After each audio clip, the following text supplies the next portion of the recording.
The Mist of Millbrook. Claire Wilson stood at the library's front desk, watching the late October sun cast long shadows across Main Street. The air buzzed with excitement as the small town of Millbrook prepared for its annual Halloween festival. Pumpkins grinned from every porch, and fake cobwebs stretched between lampposts, swaying gently in the crisp autumn breeze. "Mom, can I go help set up the haunted house?" Mike asked, already halfway to the door. Claire raised an eyebrow. "Weren't you supposed to be finishing your costume first?" Mike turned, a mischievous glint in his eye. "Well, I figured I'd go as a procrastinating teenager. You know, last-minute costume, bedhead, the works. It's called method acting, Mom." Claire chuckled despite herself. "Very funny, mister. Just be back by 6, okay?" "You got it," Mike called over his shoulder, already darting out the door. As Mike left, Mrs. Abernathy shuffled in, her silver hair neatly pinned back, a weathered leather-bound book clutched to her chest. The elderly woman had been a fixture in Millbrook for as long as anyone could remember. Her small antiquarian bookshop was a treasure trove of forgotten lore and dusty tomes. "Good afternoon, Mrs. Abernathy," Claire greeted the elderly lady with genuine affection. "Here for your usual spooky read?" The old woman's eyes twinkled with an inscrutable light. "Oh yes, dear. All Hallows' Eve isn't complete without a good spine chiller." She approached the desk, her movements slow but purposeful. "Though I dare say the stories in these books pale in comparison to the real mysteries that surround us." Claire leaned in, intrigued. Mrs. Abernathy had a way of making even the most mundane conversation feel like the prelude to some grand revelation. "What do you mean?" Mrs. Abernathy glanced around, as if checking for eavesdroppers in the empty library. "Have you ever noticed how the veil between worlds seems thinnest on Halloween? It's not just superstition, you know. This town, it has secrets, old secrets." Before Claire could probe further, the library door burst open again. Sheriff Frank Tanner strode in, his usually jovial face creased with concern. "Claire, have you seen the weather report? There's some kind of freak fog rolling in from the lake." Claire frowned. "Fog? But it's been clear all day." "I know. It's the damnedest thing. Started about an hour ago, and it's getting thicker by the minute. I'm thinking we might have to cancel the festival if it doesn't clear up." Mrs. Abernathy's grip on her book tightened, her knuckles turning white. "Fog, you say?" Her voice had lost its storyteller's lilt, taking on a sharp, almost fearful edge. "From the lake?" Frank nodded, giving the old woman a curious look. "That's right, Mrs. A. Why does that mean something to you?" For a moment, Mrs. Abernathy seemed to age before their eyes, the weight of some unspoken burden settling on her shoulders. But then she shook her head, the moment passing. "Oh, it's just an old woman's fancies. Don't mind me, but perhaps it would be wise to bring people indoors, Sheriff, just in case." Frank scratched his head. "Well, I was thinking of suggesting folks stay home, but that might be an overreaction. It's just fog, after all." Claire moved to the window, peering out at the steadily darkening sky. A chill ran down her spine as she saw the mist, a tendril-like mass creeping down Main Street with an unnatural yellowish tinge. "I don't know, Frank. Something about this doesn't feel right." Claire, Frank, and Mrs. Abernathy stood by the window, watching as the unnatural fog crept down Main Street. Other library patrons began to gather around them, their faces a mix of curiosity and growing concern. "I've never seen anything like it," whispered Jenny, Claire's young assistant. It's like the fog has a mind of its own. Frank nodded grimly. It's moving against the wind. That's not natural. As they discussed the approaching fog, Mrs. Abernathy clutched her book tighter, her knuckles whitening. History has a way of repeating itself, she murmured, more to herself than to Claire, and some wounds never truly heal. They watched as the mist engulfed cars and street lamps, muffling sounds and distorting familiar shapes. A dog barked in the distance, the sound oddly warped and fading quickly. "Look!" cried Mr. Thompson, pointing toward the town square. "What's happening to the statue?" The fog had reached the bronze statue of the town founder. As it swirled around the monument, the metal seemed to ripple and warp, the figure's features twisting into an agonized grimace before being swallowed completely by the mist. Mrs. Abernathy's hand tightened on her book. "It's starting," she murmured, her voice barely audible. Suddenly the library door burst open. 2 men stumbled in, supporting a third with a bloody, torn leg. "Something attacked us in the fog," one gasped. Frank helped lower the injured man onto a chair. "What happened?" "We were in the park when the fog rolled in," the second man explained, his eyes wide. "We heard whispers in some weird language. The paths kept changing, and then this thing appeared." The injured, pale-faced man muttered, "Not human." "Too many limbs and eyes. Tentacles." "That's when it got his leg," the first man added. "We managed to pull him away and run. Somehow, we ended up here." Mrs. Abernathy stepped forward, her face grave. "It's worse than I feared," she said. "The veil is thinning. We don't have much time." Before anyone could question her, a child's scream pierced the air outside, quickly swallowed by the fog. Claire's blood ran cold. "Mike," she whispered, panic rising. "He's out there." Claire bolted for the door. "Mike's out there. I have to find him." Frank caught her arm, his face a mask of concern and professional duty. "Claire, wait.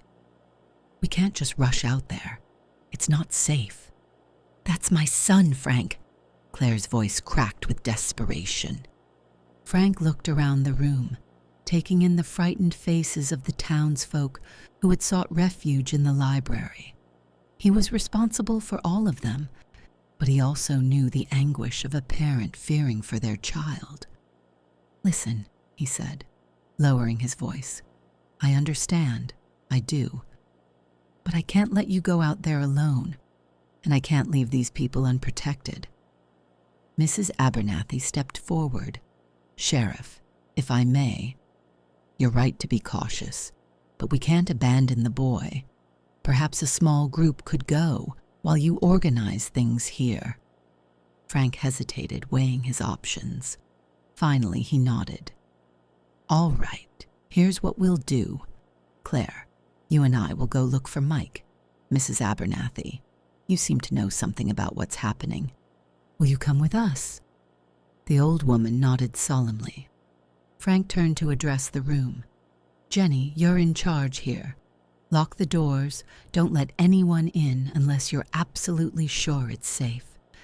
Mr. Thompson, you've got hunting experience, right? You keep everyone safe. Everyone else stay calm and stay together." He faced Claire and Mrs. Abernathy. "We go out, we find Mike, and we come straight back. No heroics, no detours. Understood?" Claire nodded, relief and determination mingling on her face. "Okay, let's move," Frank said, checking his gun. "And everyone, be careful. We don't know what we're facing." She turned to Mrs. Abernathy. "Are you sure you'll be okay to come with us?" The old woman hesitated, not with fear but with something else, guilt flashing across her face. But then she squared her shoulders. Yes, of course. I'm not as fragile as I look." As they gathered supplies and prepared to venture into the mist, Claire couldn't shake the feeling that they were stepping into something far beyond their understanding.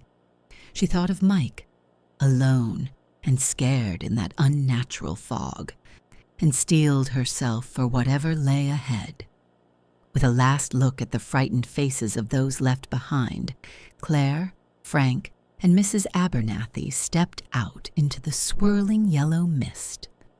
The fog seemed to reach for them, tendrils curling around their ankles as the library door swung shut behind them with a final sounding click. "Stay close," Frank muttered, his flashlight beam cutting a weak path through the murk. "And keep your eyes open for anything unusual." They moved slowly down Main Street, the familiar storefronts and Halloween decorations taking on a sinister air in the sickly yellow haze. The silence was oppressive, broken only by their footsteps and the occasional distant, muffled sound that might have been a voice or something else entirely. "Mike?" Claire called out, her voice sounding flat and lifeless in the dense air. "Mike, where are you?" Mrs. Abernathy placed a wrinkled hand on Claire's arm. "Careful, dear. We don't know what might answer." As they pressed on, the fog seemed to thicken, obscuring everything beyond a few feet. Shapes moved at the edge of their vision, always disappearing when looked at directly. "Mrs. Abernathy," Frank said, his voice low, "you said this happened before. What exactly did people see back then?" The old woman's eyes went distant. "Over 50 years ago," she began, but then stopped, shaking her head. "No, you wouldn't believe me. Nobody does." Frank stepped closer, his voice low and urgent. "Mrs. A, we've got people out here and a fog that's acting like something out of a cheap horror movie. At this point, I'm willing to believe just about anything." Mrs. Abernathy sighed, suddenly looking every one of her years. "It came before when I was young. People disappeared. Things happened. Things that don't make sense in the light of day." "What kind of things?" Claire pressed. Mrs. Abernathy nodded. "People saw things, impossible things. Loved ones long dead, walking and talking as if they were alive. Glimpses of other times, other places. Some claimed they saw things that shouldn't exist." "There was an old woman too," Mrs. Abernathy added, her voice barely above a whisper. "She came out of the fog, raving about things to come. We thought she was mad, but now I wonder." Frank's grip tightened on his flashlight. "What happened to those people?" "Some died," Mrs. Abernathy whispered. "Their minds couldn't handle what they saw. Others were found wandering, injured and babbling about monsters and demons. And some came back changed. They were never quite right after that." Claire swallowed hard, trying to push away thoughts of what Mike might be experiencing. "And the old woman you mentioned? The one who came out of the fog?" Mrs. Abernathy's face twisted with an emotion Claire couldn't quite name. "Ah, yes, her. No one knew where she came from. She just appeared that night, in the thick of it all. She was raving about closing it and preventing catastrophes. Everyone thought she was mad and even dangerous." "What happened to her?" Frank asked. "She disappeared back into the fog," Mrs. Abernathy said softly. "But she tried to warn us. She said it would all happen again, that we had to be ready." As Mrs. Abernathy spoke, the fog around them seemed to pulse and shift. Shadows deepened, taking on strange, angular shapes that hurt the eyes to look at directly. In the distance, something that might have been a scream echoed, cut off abruptly. "Look," Claire gasped, pointing. In the mist ahead, a figure was taking shape. It was hard to make out at first. But as it solidified, Claire felt her heart stop. It was Mike, standing still and silent, his back to them. "Mike!" Claire cried, starting forward. But Mrs. Abernathy's iron grip on her arm held her back. "Wait," the old woman warned with her eyes wide with fear. "That might not be your son." As if in response to her words, the figure of Mike slowly began to turn. And as it did, Claire realized with growing horror that Mrs. Abernathy was right. Whatever this thing was, it wasn't her son. The face that turned toward them was Mike's, and yet not Mike's. The eyes were too dark, too deep, like windows into an infinite void, and the smile that spread across its face was far too wide, filled with too many teeth. "Mom," it said, in a voice that was Mike's, and yet terribly, horribly wrong. "I've been waiting for you." Claire stumbled backward, her heart pounding. Frank raised his gun, though his hand trembled visibly. "What is that thing?" he whispered hoarsely. Mrs. Abernathy stepped forward, her eyes narrowed. "It's not your son, Claire. It's something else, something from deep in the fog." The thing wearing Mike's face tilted its head, its too wide smile never faltering. "Don't you want to come with me, Mom? There's so much to see in the fog." Claire felt tears welling up in her eyes. "Where's my real son? What have you done with Mike?" Mrs. Abernathy's voice was low and urgent. "Don't talk to it, Claire. We need to move, now." As they began to back away, the creature's form started to shift and blur, its features melting like wax. Claire had to stifle a scream as it began to elongate, limbs stretching impossibly long, fingers extending into wicked claws. "Run!" Frank shouted, firing a shot that seemed to be swallowed by the fog.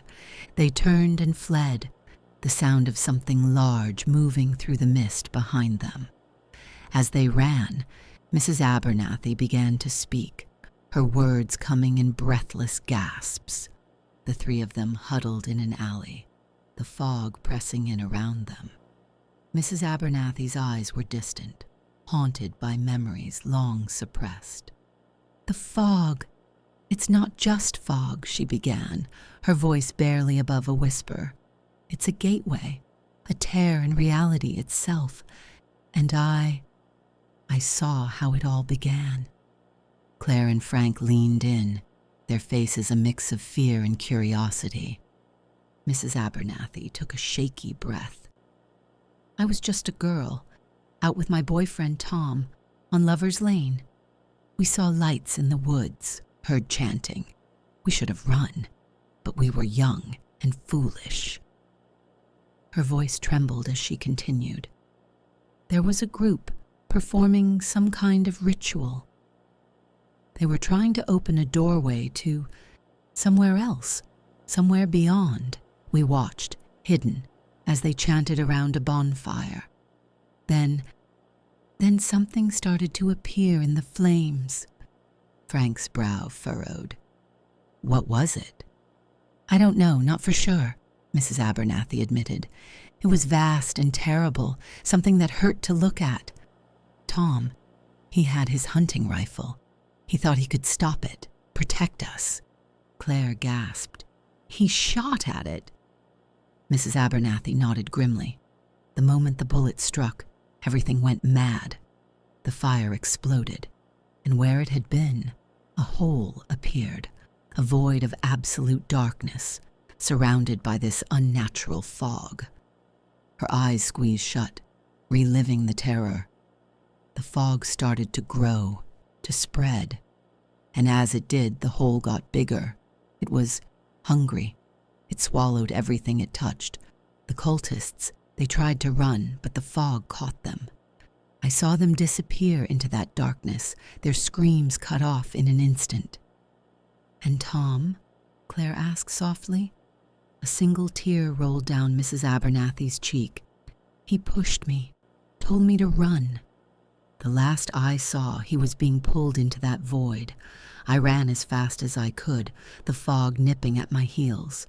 Somehow I made it to the church, but when I looked back, half the woods were gone, swallowed by that hungry darkness. Frank's face was pale, but it stopped. The fog, the hole. It receded eventually, Mrs. Abernathy said, but it never truly went away. And now it's growing again, stronger than before. Claire's eyes widened with realization. And you think Mike might be in danger of being taken like Tom was? Mrs. Abernathy nodded solemnly. The fog is a gateway to everywhere and nowhere. Some things we see are echoes of different times, past, future, might have beens. But the things from deep in the fog, from that void, they're not meant for our world. They feed on fear and suffering, and they'll do anything to break through fully. Like pretending to be Mike? Claire asked, a chill running down her spine. Exactly, Mrs. Abernathy confirmed. They'll use our deepest desires, our greatest fears against us. We can't trust anything we see or hear in this fog. A distant, discordant music began to filter through the mist, beautiful and terrible all at once. Frank peered around the corner, his hand tightening on his gun. So how do we stop it? Mrs. Abernathy shook her head. I've spent my whole life trying to figure that out. But first, we need to find Mike. We have to believe he's still out there, still himself. Claire squared her shoulders, trying to push down her fear. I don't care. I'm not leaving without Mike. The trio pressed on through the thickening fog, each step more treacherous than the last. Reality seemed to warp around them. Buildings stretched and twisted, streets looped back on themselves impossibly. The air was filled with whispers and half-heard melodies that set their teeth on edge. Suddenly, Claire froze. Did you hear that? A faint, familiar voice called out through the mist. Mom? Mom, where are you? Mike, Claire cried, her heart leaping. She started forward, but Mrs. Abernathy grabbed her arm. Wait, the old woman cautioned. Remember what we saw before. It could be another trick. Frank nodded grimly. We approached together, slowly, eyes open for anything unusual. They moved cautiously toward the source of the voice. As they drew closer, they saw a huddled figure in the fog. It was Mike, curled up against the base of a lamppost, his eyes wide with fear. Claire's breath caught in her throat. Mike? Honey, is that really you? The boy looked up, tears streaking his face. Mom? Oh God, Mom, I'm so scared. Before Claire could rush to him, Mrs. Abernathy stepped forward. She studied Mike intently, her eyes narrowed. After a moment, she nodded. It's him. This is the real Mike. Claire didn't need to hear more. She ran to her son, enveloping him in a fierce hug. Oh, Mike, thank God you're safe. Mike clung to Claire, trembling. Mom, the fog, it whispers. It tells you things, shows you things. She held Mike close, relief washing over her. Mike, honey, what happened? What did you see out there? Mike's eyes were wide, his voice barely above a whisper. Mom, it was like the whole world went wrong. And then I saw Dad. Claire's breath stopped. Mike's father had died years ago. But it wasn't really him, Mike continued, his voice shaking. His eyes were all wrong, and when he smiled, Mom, there were too many teeth. I ran, but the streets kept changing. It was like the town was alive, trying to trap me. As Claire comforted Mike, a low, ominous rumble filled the air. The fog around them began to churn and darken, taking on shapes that hurt the eyes to look at directly. Mrs. Abernathy's face paled. They're coming. The entities from the void. They know we've found him. Frank raised his gun, though he knew it would be useless against whatever was approaching. What do we do? The old woman's eyes hardened with resolve. You need to get Mike out of here. Take him back to the library. It's safer there. What about you? Claire asked, clutching Mike to her side. Mrs. Abernathy smiled sadly.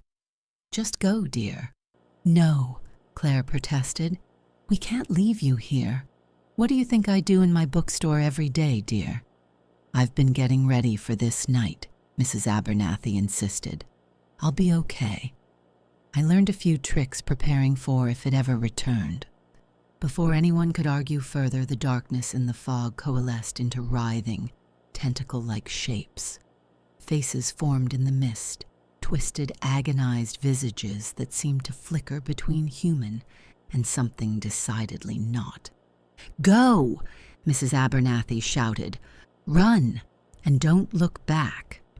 As Claire, Frank, and Mike turned to flee, Mrs. Abernathy stepped toward the encroaching horrors. She began to chant in a language none of them recognized, her voice growing in power and volume. The entities recoiled for a moment, and then surged toward the old woman with renewed fury. Mrs. Abernathy stood her ground, her arms outstretched, as if to embrace the oncoming storm of darkness. Claire glanced back one last time as they ran. She saw Mrs. Abernathy enveloped by the writhing mass of shadows, her form glowing with an inner light that seemed to hold the darkness at bay. Then the fog closed in, cutting off the view. Claire turned her attention back to the path ahead, guiding Mike through the treacherous mist. Her heart was heavy with the weight of Mrs. Abernathy's sacrifice, but she knew they couldn't let it be in vain. As they ran, the fog seemed to thin slightly, as if the old woman's actions had weakened its hold on the town, but Claire knew the danger was far from over.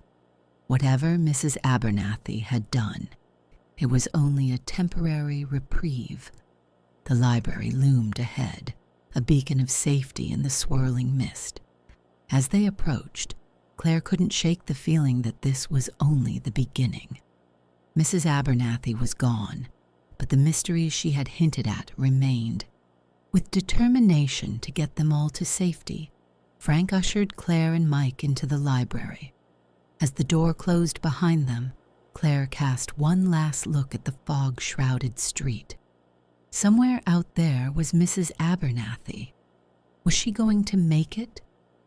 Miles away, yet somehow right beside them, Mrs. Abernathy faced the encroaching horrors. The fog around her pulsed with malevolent energy, but she stood her ground.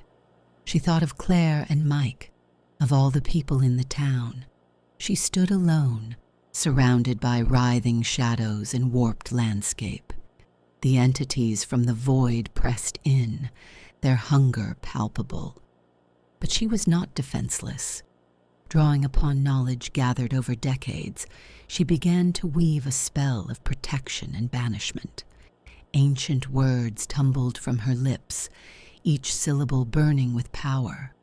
The air crackled with eldritch energy as she fought back against the encroaching darkness. Memories flashed through her mind, years of research, forbidden tomes, and the weight of terrible secrets. The entities recoiled, shrieking in voices that existed beyond human hearing. Mrs. Abernathy pressed her advantage, her voice rising to a fevered pitch. The fog around her began to spin, forming a vortex that tore at the fabric of reality itself. With a sound like reality tearing, a rift opened in the air before her. Mrs. Abernathy didn't hesitate. She plunged through, leaving the howling void creatures behind. She tumbled through a maelstrom of time and space, catching glimpses of other worlds, other possibilities. Her mind reeled, teetering on the brink of madness. When she finally emerged, she found herself on a familiar street. But something was off. The fog was there, but thinner, newer. The buildings looked different, older, yet somehow less weathered. With a start, Mrs. Abernathy realized where she was. Her legs moved of their own accord, carrying her through streets she knew by heart. The town was eerily quiet, save for the distant sound of voices. She followed the noise, her heart pounding with a terrible suspicion. The church loomed before her, its windows glowing with warm light. Inside, she could hear the murmur of frightened townsfolk. Mrs. Abernathy pushed open the heavy wooden doors, and a hush fell over the crowd. Dozens of faces turned to stare at her, faces she recognized, but younger. So much younger. And there, in the front pew, sat a young woman with wide, frightened eyes. Mrs. Abernathy felt her breath catch in her throat as she recognized her younger self. The girl couldn't have been more than 20, her red hair neatly pinned back, her hands clutching a worn prayer book. It was like looking into a mirror of the past, seeing the person she once was before the weight of knowledge and years had bent her shoulders and lined her face. The shock was too much for her already fragile psyche. Mrs. Abernathy felt something snap inside her mind, like a rubber band stretched beyond its limit. She began to laugh, a high, keening sound that held no mirth, only the broken edges of a shattered reality. "Listen to me," she cried, her voice cracking with hysteria. "You must stop it. Close the loop, or it will all happen again." The townsfolk recoiled, murmuring in fear and confusion. The young woman stood, her face a mask of horror and fascination. "Who are you?" the young woman asked, her voice trembling. "What are you talking about?" Mrs. Abernathy lurched forward, grabbing her younger self by the shoulders. "You! It's you, don't you see? We did this. We have to close it. You have to go back further, now it will never close." The world seemed to spin around her. Mrs. Abernathy's words devolved into incoherent babbling, a stream of warnings and prophecies that made no sense to anyone but her. She saw flashes of the future. Claire, Mike, the library full of frightened people. She saw the entities from the void, waiting in the spaces between. And through it all, she saw herself, trapped in an endless loop of discovery, terror, and madness. As the last vestiges of her sanity slipped away, Mrs. Abernathy felt hands grabbing her, pulling her away from her younger self. She didn't resist.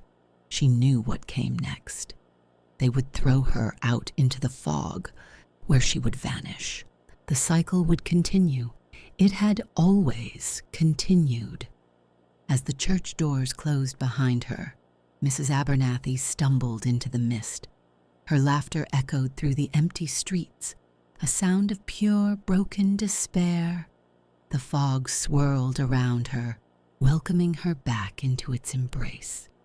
And somewhere in the depths of time and space, the entities of the void waited patiently. They had all the time in the world. After all, the loop would always bring her back to them. The fog thickened, obscuring Mrs. Abernathy from view. Her laughter faded, replaced by the soft, insidious whisper of the mist. Time turned once more, ready to begin the cycle anew. In the church, the young woman stared at the closed doors, a chill running down her spine. She couldn't shake the feeling that something fundamental had changed, that she had just witnessed the beginning of a nightmare that would haunt her for the rest of her life. Little did she know, the nightmare had already been haunting her for longer than she could imagine. Thanks for watching my special Halloween feature, The Mist of Millbrook. If you enjoyed it, please like, share, and follow. It really helps more people discover these stories. For the full written version, plus additional content you can't get anywhere else, check the link in the description to my Substack. And don't forget, my book Karl Ottos' Dark Anthology is out now through Amazon and Kindle. If you pick it up and leave a review, you'd be helping me keep creating stories like this one. Karl Ottos' Dark Anthology, where your nightmares breathe.